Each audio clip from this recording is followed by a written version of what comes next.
Formativo de Fundación para la Promoción del Altruismo, institución de asistencia privada, presenta El lado humano del periodismo, un servicio de anunciación, comunicación altruista, compromiso y servicio. Hola, ¿qué tal? ¿Cómo están todos ustedes? Me da mucho gusto saludarles. Esto es Anunciación TV y nos vamos a reunir vía telefónica y teniéndolo en pantalla también para que ustedes lo conozcan. A Fray Miguel Ángel Ciaurris, él es agustino recoleto y vicario de la Orden de Agustinos Recoletos en Centroamérica y el Caribe. Pero además es fundador del Banco de Alimentos de Panamá, que tiene unas características muy especiales en su forma de organización, ya que incluye a judíos y cristianos. Juntos han hecho este Banco de Alimentos en Panamá y ha resultado entonces no solamente un proyecto para dar de comer a quienes no tienen acceso al alimento, a cubrir las necesidades básicas, sino también a crear unidad. Y esto ha sido una sorpresa para todos los bancos de alimentos que hay en el mundo y que pues bajo la mirada de los obispos y de las Cáritas a nivel mundial, pues el Banco de Alimentos de Panamá resulta ser muy destacado. ¿Cómo estás, Fray Miguel Ángel Ciaurris? Muy buenos días, buenas tardes allá en España, que estás en este momento en España, ¿cierto? ¿Qué tal? Buenos días, gusto de compartir con ustedes estos minutos. Muchas gracias. Fray, platícanos del Banco de Alimentos de Panamá, ¿hace cuánto que nació y cómo es que entre judíos y cristianos han logrado llevarlo adelante? Bueno, el Banco de Alimentos Panamá nació en el 2014, inició sus operaciones en octubre de ese año. Nació como resultado de una iniciativa de un grupo de laicos de la parroquia San Lucas, que atendemos los agustinos recoletos en la ciudad de Panamá, y nació para dar respuesta a un dato que nos resultaba totalmente, digamos, perverso por un lado, porque hablaba de que, según la FAO, Panamá tiene 400.000 hambrientos, lo que representa un 10% de su población, y era un dato, además de perverso, inaceptable, por cuanto que, según datos de la misma Organización de las Naciones Unidas, en Panamá diariamente se desechan, se bota, se convierte en basura alimentos que darían de comer a 800.000 personas, es decir, al doble del número de los hambrientos. Entonces, bueno, así nació, por eso nació el Banco de Alimentos. Nos preguntamos cómo podríamos recoger ese alimento que se desecha y trasladarlo a la mesa de los panameños y panameñas que tienen precariedad alimentaria. Aunque nació en el seno de la Iglesia Católica y en el seno de la parroquia de los Agustinos Recoletos de San Lucas, hay que decir que el Banco de Alimentos Panamá, que era el único país de América que no contaba con esta institución, que ha demostrado ser, diríamos, el instrumento más eficaz en la lucha contra el hambre en todo el mundo. Panamá no tenía banco de alimentos y, bueno, pues ya lo tiene. Pero insisto, aunque nació en el seno de la Iglesia Católica, es una institución de la sociedad civil. Diríamos, los dueños del banco son los socios que pusieron el capital semilla inicial, y bueno, en este momento pues el banco, ya con 2 años de operaciones, se ha convertido en la iniciativa de mayor impacto en Panamá en la lucha contra el hambre. Ahora, resulta paradójico y doloroso cuando nos enteramos de los papeles de Panamá, que justamente ese país es donde se guardan los grandes tesoros de los particulares, empresarios y bueno, qué paradoja tan grande. Por otro lado, también que Panamá, junto con México y Venezuela, son los países de América Latina que dependen de la importación de alimentos para poder alimentar a su gente. Y en esas circunstancias, en ese contexto, nace este Banco de Alimentos. ¿Qué lectura le das a esta incongruencia, donde hay tanto dinero guardado, hay tanta hambre, 400.000 personas que no tienen acceso a la cobertura de sus necesidades básicas? Claro, mira, Tere, fíjate, relacionar el problema del hambre con los papeles de Panamá no tendría mucho sentido porque sobre el tema de los papeles de Panamá a nivel mundial hay mucha desinformación. Panamá, una firma de abogados de Panamá ha servido simplemente de gestora de unas documentaciones, pero eso no quiere decir que todos los que, diríamos, todas las empresas que se han creado como resultado de esta iniciativa de la firma de abogados Mossack y Fonseca, ese capital esté en Panamá. Mira, la lectura que yo hago del problema del hambre es que, contrario a lo que mucha gente piensa, que el hambre es un problema de pobreza, yo digo, y muchos dicen ya los que se están dedicando a estudiar el tema del hambre, que el tema del hambre no es un problema que tiene que ver con la pobreza, sino con la riqueza, que es muy diferente. Es un problema de distribución de riqueza. Panamá es en este momento el país de América Latina con mayor crecimiento de su Producto Interno Bruto, por encima del 6,5%. Es del todo inaceptable que un país con un crecimiento tan envidiable, incluso para países como podrían ser Alemania o países, incluso el propio Estados Unidos, que no alcanza esos niveles de desarrollo desde los datos macroeconómicos, que tenga un problema de distribución de la riqueza tan desigual, tan desigual. Como digo, que Panamá tenga 400.000 hambrientos significa que el 10% de la población de panameños y panameñas tiene en este momento una precariedad alimentaria. ¿A qué se debe el alto índice de importación de alimentos? Porque esto también va generando desempleo en el país que depende de la importación de alimentos. Quiere decir que la productividad en el campo se ha reducido. Sí.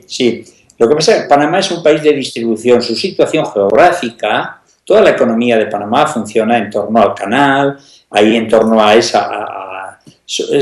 Panamá es, por decirlo de alguna manera, un país a donde llegan los productos de todas las grandes multinacionales y desde donde se distribuyen para todo el continente americano. Como te digo, Panamá sí tiene que importar casi toda la producción alimentaria o buena parte, tampoco se puede decir toda, pero buena parte de la producción alimentaria, del consumo alimentario de Panamá tiene que ser traído de fuera. Pero el problema, como digo, el problema del hambre es un problema básicamente de distribución. Como digo, en Panamá se desecha el doble de los alimentos que se necesitarían para cubrir la necesidad alimentaria de los panameños con problemas de nutrición. ¿Cuál sería la vocación productiva y laboral de aquellas familias, de esos jefes de familia que reciben el alimento del Banco de Alimentos porque ellos no lo pueden comprar? Ellos, si pudieran trabajar, ¿en qué trabajarían? ¿Cuáles son, según sus usos y costumbres, esa vocación productiva? Fíjate, Tere, yo creo que, y amigos televidentes de Anunciación TV, mira, en realidad, fíjate, en este momento, en términos de empleo, Panamá, diríamos, tiene prácticamente desempleo cero. Es decir, en Panamá hay una gran índice de empleo, salvo las zonas indígenas, donde se encuentran, donde están, diríamos, hay poco empleo y principalmente empleo agrícola que no logra cubrir las necesidades básicas de estos colectivos. Sin embargo, el problema del hambre no está relacionado con la falta de empleo, sino con un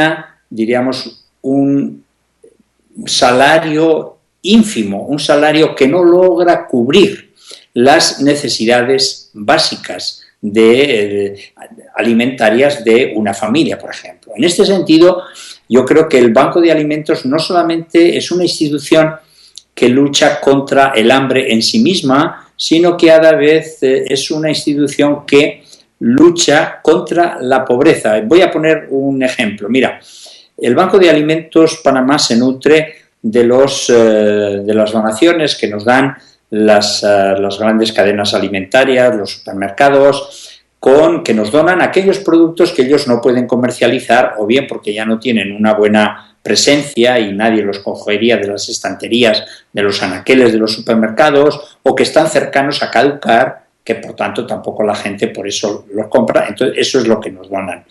Nosotros eso con un amplio ejército de voluntarios clasificamos, purificamos, nos aseguramos de que esos productos estén son consumibles y los ponemos a disposición de las organizaciones beneficiarias con las que hemos establecido alianzas de cooperación.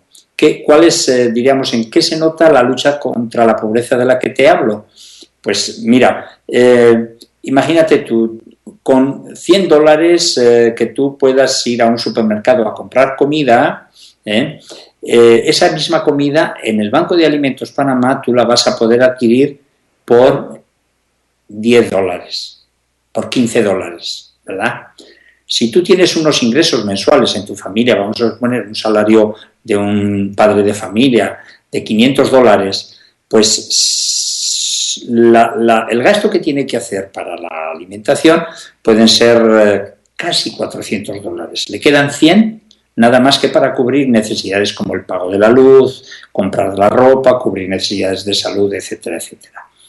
Al tú solamente gastar de los $500, gastar solamente 150 en comida, te quedan 350 para cubrir esas otras necesidades para las que antes tan solo tenías 100, ¿verdad? Bueno, yo creo que este es el gran, apoyo, diríamos, el gran, beneficio, que además de en el área del hambre, de la desnutrición, también en el área, diríamos, de mejorar y de hacer más óptimos los escasos ingresos de una familia. Muy bien, ahora si el problema del hambre, el problema de la pobreza es más bien un problema de riqueza por falta de buen reparto de la riqueza, me gustaría saber qué impacto tiene para estas empresas transnacionales que les hacen el donativo a ustedes para luego distribuirlo entre todos los más necesitados. ¿Qué impacto tiene en estos empresarios el hecho de que judíos y cristianos se unen para este servicio y si a ellos les hace pues sentir el llamado a pagar mejores sueldos a sus trabajadores? Vamos a un corte y regresamos. Muy bien.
Fray Miguel Ángel Ciaurris, me da muchísimo gusto de verdad platicar contigo.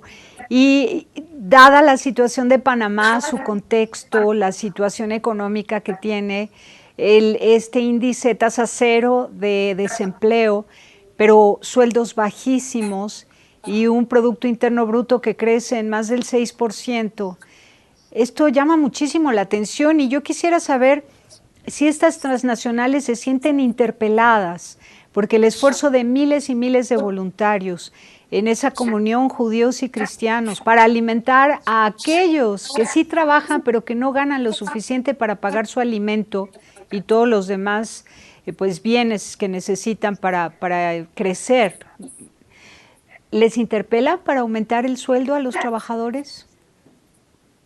Claro, bueno, el Banco de Alimentos Panamá tiene un objetivo muy específico, que es la lucha contra la precariedad alimentaria en Panamá. Ya nuestra relación con los donantes de alimentos no nos permite o no nos facilita, abordar otro tipo de problemas, como por ejemplo el de la organización interna de sus empresas, la colaboración de estas empresas donantes. En este momento, el Banco de Alimentos Panamá cuenta con 47 empresas donantes. La donación se hace por la vía, ellos la asumen dentro del programa de lo que se llama la responsabilidad social empresarial, ¿no?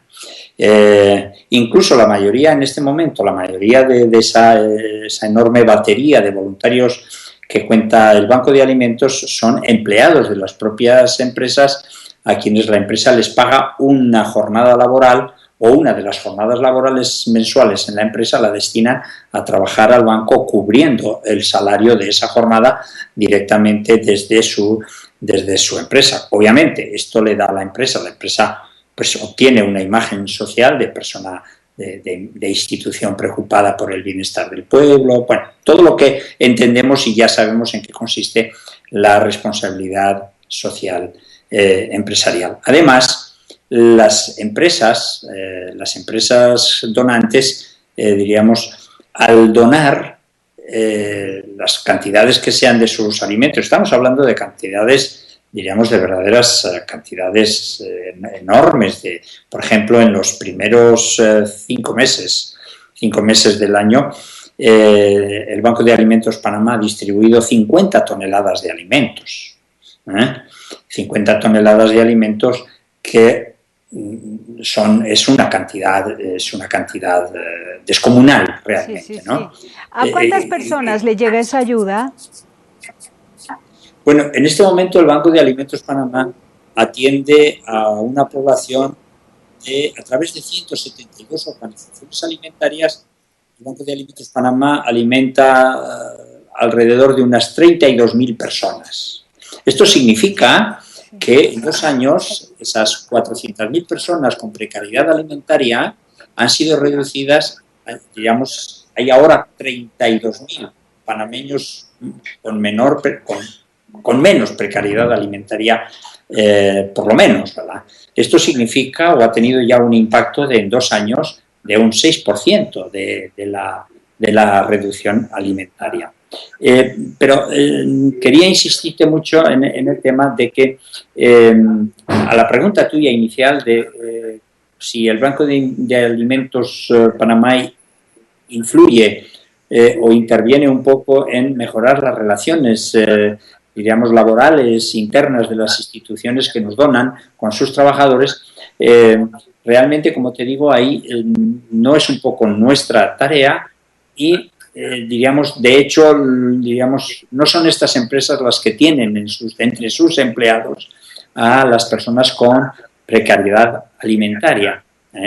Te voy a poner un ejemplo.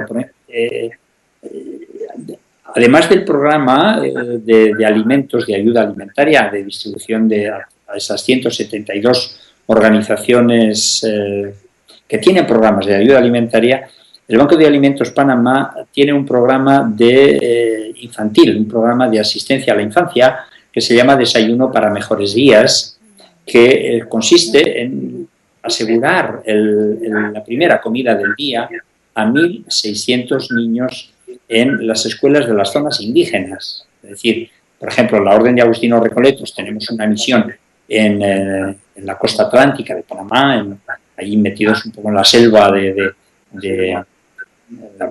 la llamada las Islas de Bocas del Toro. Allá distribuimos diariamente 1.600 desayunos consistentes en una ración de cereales, que es una alianza que hemos hecho con la compañía Kellogg's, y una porción de leche que distribuye o que proporciona el Banco de Alimentos. Aquí es donde entró en colaboración con nosotros la comunidad judía. Esos 1.600 desayunos diarios suponen mensualmente son 8.000 litros de leche cada mes que tienen que ser asignados a este programa, de los cuales la comunidad judía colabora con 1.000 litros mensuales. El resto lo pone la parroquia San Lucas a través de una colecta al final de las misas, que la gente va echando en una campaña que llamamos $1 un litro. Y fíjate, quería resaltarte algo muy importante. Fíjate, en las zonas donde se está distribuyendo este desayuno escolar diariamente durante todo el año lectivo, la deserción escolar en las zonas indígenas, que era de un 80% en la población indígena, ahora se ha reducido a 0. Automáticamente, desde que hemos implantado el programa de desayuno para mejores días, pues las mamás de los niños indígenas que se tienen que desplazar a veces para llegar a los núcleos escolares, se ha reducido a 0. Ahora los niños, aprovechando que hay desayuno, van y después estudian. Van, desayunan y después estudian. Precioso. Ahora, platícanos un poco de los indígenas de Panamá, ya que están allá trabajando con ellos. ¿Cómo son ellos? ¿Cómo se llama su etnia? ¿Cuáles son sus usos y costumbres? Bueno, mira, en Panamá hay varias etnias indígenas ubicados en distintas áreas, en distintas zonas del país. Es la población más empobrecida porque primero, es la población, diríamos, donde más reducida en cuanto a número de habitantes y es la más desatendida por las autoridades, por el gobierno, para llevar el desarrollo a las zonas indígenas que son de difícil acceso, ¿verdad? Nosotros tenemos comunidades indígenas de la etnia Nove Buglé, luego hay en la costa atlántica, pero en la zona del este están los Emberás, están los... en fin, hay distintos grupos étnicos, unos más desarrollados que otros, porque unos han podido explotar el turismo porque sobre todo todas las islas de San Blas, pero el indigenismo, la plataforma indígena de Panamá, que tiene su propia comarca autónoma, pero es la más castigada, la más olvidada en los programas de desarrollo, en infraestructuras, en el desarrollo de la producción agrícola y por tanto del comercio. Y ahí hay, pues muchas de las cosas que se hacen gracias a iniciativas de grupos misioneros, pero muy poco realmente por el gobierno, porque es el colectivo, diríamos, ningún presidente en Panamá consigue el sillón presidencial con los votos indígenas, porque no son votos muy significativos con respecto a la totalidad. Sin embargo, ¿cuáles son los grandes valores culturales e históricos de los indígenas de Panamá y que no están siendo bien aprovechados o bienvenidos? Que se expanda toda esa idiosincrasia, esa cosmovisión, a manera de alimento para el alma, para todos los habitantes de Panamá que no son indígenas. ¿Qué recoges de valores espirituales, culturales, familiares? Yo creo que los indígenas tienen una reserva moral que deberá tener un gran impacto para cuando queramos, yo digo, rehumanizar o recrear esa humanidad herida de la que tanto habla el Papa Francisco, ¿no? Panamá es un país muy influenciado por Estados Unidos, es un país que tiene un gran valor, por ejemplo, es un país acogedor. En este momento, por ejemplo, con la crisis de Venezuela, pues Panamá ha recibido es imposible saber en este momento determinar el número de venezolanos residentes en Panamá, pero oficialmente son 70.000, con lo cual podemos pensar que superan la cifra de los 100.000 con toda probabilidad. Es un país que sabe acoger. Bueno, para hacerte una idea, en la parroquia donde yo trabajo, el equipo de catequistas, tenemos catequistas de 11 nacionalidades distintas. Madre santa. Así que sí. Panamá es un país hospitalario, es un país acogedor, y yo creo que los indígenas tienen una cosa muy importante, y son un colectivo que todavía no se ha, diríamos, domesticado, no ha sido domesticado según los valores occidentales, y preservan esos valores como la lealtad, la sinceridad, la sensibilidad hacia el que sufre. En ese sentido, yo creo que algún día habrá que mirar hacia esos valores cuando los valores occidentales estemos convencidos de que nos están llevando por mal camino. A un agotamiento y a un vacío existencial tremendo nos están llevando, y claro, el sentido de familia, de clan, de comunidad que tienen los indígenas es lo que hemos de recuperar. Y bueno, vamos a un corte, y ahora sí quisiera que nos sorprendieras, nos explicaras cómo se ha ido dando ese proceso de unidad entre judíos y cristianos, que dada la interculturalidad que hay en Panamá es muy fácil que suceda.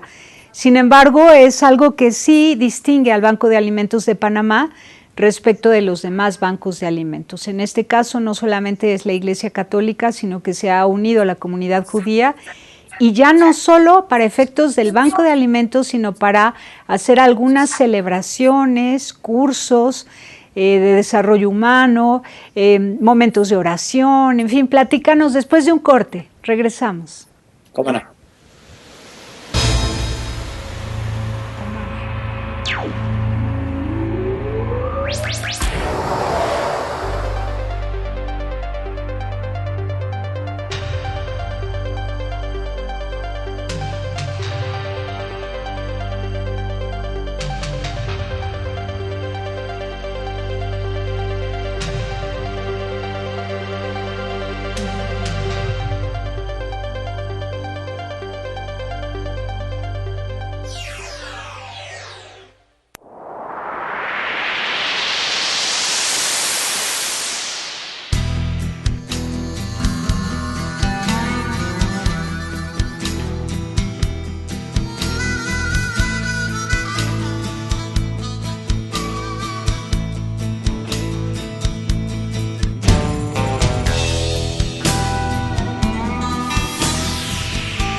Continuamos en Anunciación TV. Fray Miguel Ángel Ciaurris, ahora sí, compártenos un poco de esa dicha espiritual que ustedes están viviendo al experimentar la unidad de corazón a corazón con la comunidad judía desde tu parroquia y el Banco de Alimentos allá en Panamá.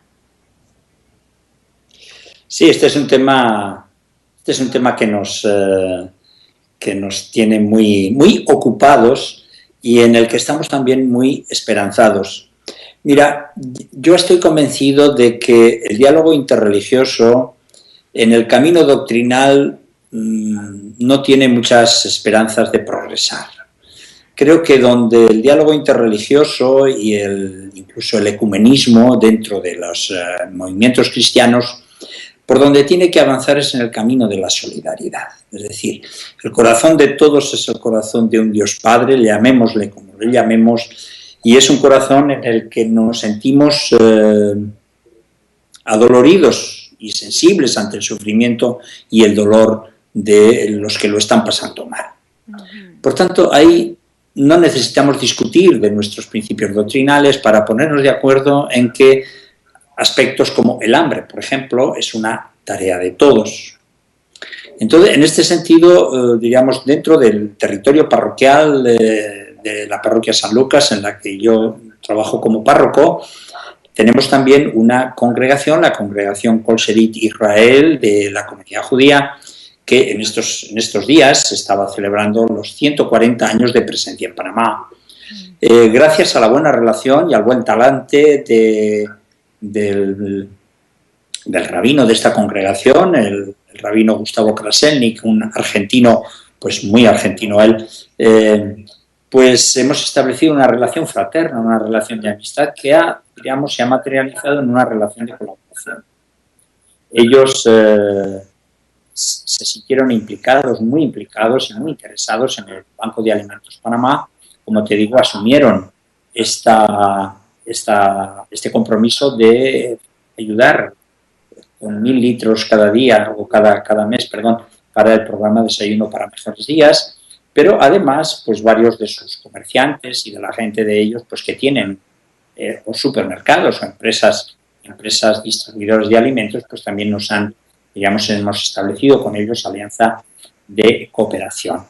Y estamos también planificando acciones conjuntas, como por ejemplo acabamos de hacer hace apenas 3 semanas el segundo encuentro de coros judíos, una noche de cantos, cantamos juntos pues, a la paz, a la libertad, a la fraternidad, a la unión de los pueblos, al entendimiento. Pero no es solamente con los judíos con quienes trabajando en esta dirección. También hará cosa de 2 meses hicimos un encuentro interreligioso en el que estaba la comunidad Bahá'í, estaba también el imán de los musulmanes en Panamá, estaba Gustavo, el rabino y un servidor. Hicimos en la parroquia un encuentro de oración. Fue muy bueno, fue muy bonito porque nos dimos cuenta que cuando nos ponemos por delante temas como la paz, la libertad, el entendimiento entre los pueblos, todos oramos de la misma manera. Es decir, las cosas que le decimos a Dios son exactamente las mismas. Y ahí entendimos todos que no hay ninguna razón para no ser capaces de seguir avanzando en este camino. Próximamente estamos programando para el mes de septiembre, que es el mes de la Biblia, un encuentro bíblico de todas las confesiones cristianas que tengamos en Panamá. Se va a hacer en la parroquia, pues con la Iglesia Episcopal, con los movimientos evangélicos, con la Iglesia Ortodoxa. Fíjate que como Panamá es un país de mucho inmigrante, pues también es un país de muchos movimientos religiosos. Sí. Y pretendemos trabajar en ese camino. No nos corresponde a nosotros hacer lo que tendrán que hacer a otros niveles, avanzar el ecumenismo en aspectos, digamos, doctrinales o jurídicos o litúrgicos o teológicos, en definitiva. A nosotros nos corresponde, yo creo, avanzar en el camino de la solidaridad. Ahí tenemos un largo camino que recorrer juntos y eso es lo que pretendemos hacer. En el caso de los judíos... Fraternidad y solidaridad. Las dos cosas, Claro. fraternidad y solidaridad. Exactamente. Quererse mucho entre Sí. ustedes de las distintas profesiones religiosas y al mismo tiempo juntos ayudar a los otros a través del banco de alimentos. Es realmente Porque es que increíble. además es justamente la solidaridad la que nos ha acercado y la que nos ha unido y la que ha consolidado nuestras relaciones. La que ha consolidado nuestras relaciones. Fíjate que, por ejemplo, con el caso de los judíos de la comunidad de la congregación Kol Serit Israel, incluso les hemos pedido que ellos designen a un miembro de su comunidad para formar parte del equipo timón del banco. Que no sean solamente, diríamos, apoyadores del banco con esa cuota de 1.000 litros mensuales de leche, sino que incluso participen en los niveles, diríamos, de decisión, de gestión del banco. Claro, en el equipo directivo del banco de alimentos. Precioso, precioso. Ahora, también ha habido intercambios a nivel compartir la fe, por ejemplo, que el rabino llegue y les dé alguna plática. Yo creo que, por ejemplo, aprovechar la experiencia de los judíos en el tema de familia, matrimonio, familia, educación de los hijos, que ahí hay un tesoro que hay que rescatar y difundir en el mundo entero. Ellos son expertos en hacer familia. ¿Han aprovechado esto para que el rabino ilustre sobre algunos temas? Sí, fíjate, recientemente, cuando comenzó el año jubilar de la misericordia, le pedimos al rabino Gustavo que diera una charla en la parroquia para que nos explicara la perspectiva, dado que el año jubilar, diríamos, cristiano, proviene de la experiencia hebrea del año jubilar, que tal como se expresa o tal como se define en el libro de Levítico, que nos diera una charla sobre cómo es el año jubilar judío, del que un poco la Iglesia Católica, las iglesias cristianas beben para establecer su propio año jubilar. Fue una experiencia muy bonita y a mí me llamó la atención que el rabino, que estaba realmente emocionado por esa invitación y vino muy a gusto, dijo que era la primera vez que se le invitaba a hablar en una iglesia católica. También hubo otro pequeño dato que habla, diríamos, de lo fácil que puede ser seguir avanzando en este camino. Recientemente se murió una persona que era de raza judío, pero que, diríamos, por sus lazos familiares, por su relación familiar, diríamos, había participado mucho, su esposa era católica, etcétera. Entonces, cuando se murió, se le hizo una exequia en nuestro templo parroquial. Pero, pues yo invité al rabino a que participara en nuestra Eucaristía. Él gustosamente aceptó. Él leyó la primera lectura en la misa, la primera lectura que era del Antiguo Testamento, sobre un poco el tema de la resurrección qué generosos, qué libres y qué audaces para vivir el amor de esa manera. Es que me emociona grandemente. ¿Y qué sintió el rabino? ¿Qué sintió el rabino? Él dijo que estaba dijo que era un camino, que él pensaba que no se podría abrir o que tardaría mucho en abrirse, pero de la manera más sencilla. Incluso después que yo leí el Evangelio, diríamos, la parte de la homilía la compartimos porque él tuvo unos minutos para explicar el contenido de la lectura que dio, la explicación judía de la lectura que ofreció, y yo pues expliqué el texto del Evangelio. ¿Y qué quieres que te diga? Pues todo lo que él dijo desde su fe judía era perfectamente asumible por nosotros desde la nuestra, católicos. Claro. Mira que uno dice, en las cosas esenciales creo que no hay grandes diferencias, y eso es lo que nos va a permitir seguir avanzando.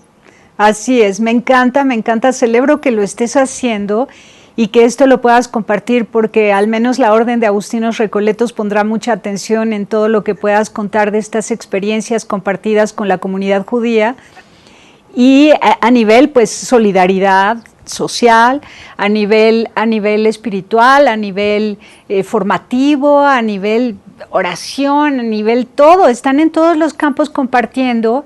creciendo juntos y bueno, que tengas a nuestros hermanos mayores en la fe cerquita de ti y que el rabino pueda participar en las misas, en fin, es algo que si se contagia en toda la orden de agustinos recoletos, por lo menos serán 1,200 parroquias en el mundo que estén viviendo esta experiencia, ¿no? ¿O cuántas son? 1,200 sacerdotes sí. Bueno, yo no manejo bien el número. Pero ahora mismo ser como religiosos 1.000, más o menos, en números redondos 1.000. Estamos siendo muy afectados por la crisis, nos está golpeando muy duramente la crisis. Tratamos de mantener los ministerios con un personal cada vez más reducido y eso nos genera un trabajo descomunal que a veces pues algunos hasta con la salud lo pagan. Pero bueno, pues nada, vivir en definitiva es desvivirse por el otro, no hay otra. Así es. En tu vicaría, que corresponde Centroamérica y el Caribe, ¿cuántas parroquias agustinas recoletas en qué países? Bueno, mira, la parte que a mí me toca coordinar son 20 comunidades de Panamá, Guatemala y República Dominicana. A mí me toca, además de ser párroco de San Lucas, que ya de por sí es, como te imaginas, un trabajo que requeriría dedicación exclusiva, pues lo tengo que conciliar de mala manera. Espero que en eso sean conmigo muy comprensibles mis hermanos y también los feligreses, porque no es fácil conciliar ambos trabajos con, diríamos, la animación y el acompañamiento a las comunidades de Guatemala, Panamá y República Dominicana. Lo que sí destacaría yo de nuestra presencia es que al margen de si somos muchas o pocas parroquias, creo que en este momento somos 18 en los 3 países, 18 parroquias, pero estamos presentes en todos los campos, diríamos, de trabajo social, en la educación, en el ministerio sacerdotal como tal a través de las parroquias, en el ministerio pastoral, en la promoción, como te digo, en la educación tanto de colegios como la educación superior, universitaria, formando grupos de manera que, y luego en el trabajo misionero que bueno, es un poco como nuestra seña de identidad o de diferenciación, ¿no? Aquí en Panamá tenemos una misión, la misión de Bocas del Toro, trabajamos con indígenas, hemos recibido en estos días la bendición de Dios con el refuerzo y la solidaridad de una provincia hermana, la provincia de San Ezequiel Moreno, que está geográficamente, está ubicada en Filipinas, nos ha enviado el refuerzo de 2 misioneros jóvenes justamente para trabajar en la zona indígena más compleja, que es la que está metida en la pura selva, allá aguas arriba del río Cricamola, donde el acceso no siempre es fácil y donde ahí todavía hay que ser misioneros al estilo legendario de antes, pero donde, por ejemplo, nuestros hermanos han logrado instalar una universidad allá perdida en la selva. O sea, imagínate una universidad en la selva. Precioso. Donde se están gestionando, por ejemplo, hay 3 carreras, que son las 3 carreras con las que pensamos que podemos hacer que los propios indígenas sean los gestores del desarrollo de su región. La carrera de desarrollo agropecuario, la carrera de salud y la carrera de educación.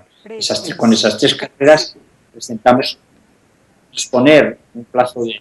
Ya se han hecho 2 graduaciones, pero pensamos poner en el mercado de trabajo un grupo de nativos de la zona que ayudarán a desarrollar con sus propios criterios, con sus propios valores, con su propia cultura, podrán contribuir al desarrollo de su gente. Maravilloso. Para que no tengan que emigrar a la ciudad de Panamá o a las otras ciudades simplemente para poder sobrevivir. Seguramente que en 5 o 7 años veremos una transformación notable, segurísimo que sí. ¿Cuándo empezó la universidad? La universidad ha graduado ya 2 promociones. Es decir, empezó como hace 7 años. Allá todo es optimizar el recurso material y humano, ¿no? Ese es el éxito.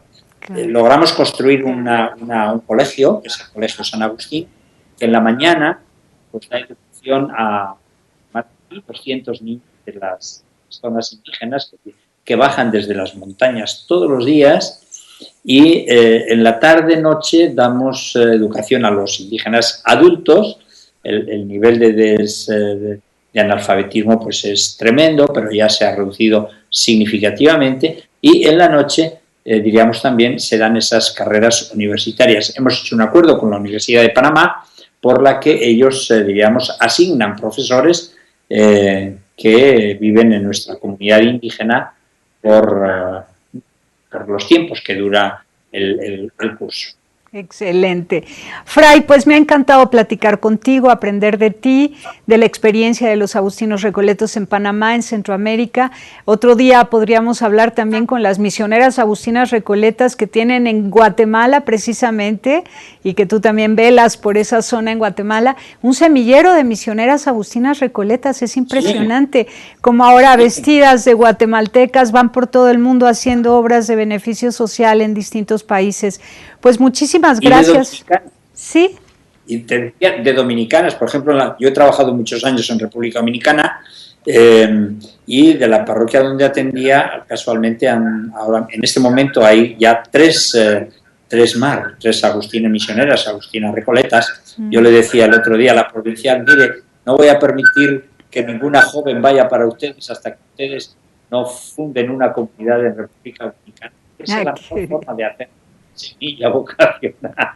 Qué bien. Claro, es que hay que saber que la Orden de Agustinos Recoletos tiene frailes, que son monjes, pero también son sacerdotes si ellos quieren y si Dios los llama al orden sacerdotal. Luego hay misioneras agustinas recoletas, que son monjas, pero de vida en calle, al servicio de los más pobres, y monjas agustinas recoletas de clausura, pero también los seglares agustinos recoletos, que son laicos al servicio de los frailes principalmente, que son el tesoro de nuestra orden y para quienes nosotros queremos sumar nuestras fuerzas para poder ayudar a muchos. Fray Miguel Ángel Ciaurris, fundador del Banco de Alimentos de Panamá y representante de la Orden en Centroamérica y el Caribe. Muchísimas gracias, un abrazo, felicidades, saludos al rabino. De verdad, desde tu Facebook vamos viendo los pasos que dan hacia el amor de Dios, porque Dios ha de celebrar esa fiesta de comunión que hay entre judíos y cristianos allá en Panamá, gracias a lo que ustedes han ido atreviéndose a hacer con una audacia preciosísima que nace del Espíritu Santo. Muchísimas gracias, un abrazo fuerte. Gracias a ustedes, que Dios les bendiga. Gracias. Pásela bien haciendo el bien. Hasta la próxima.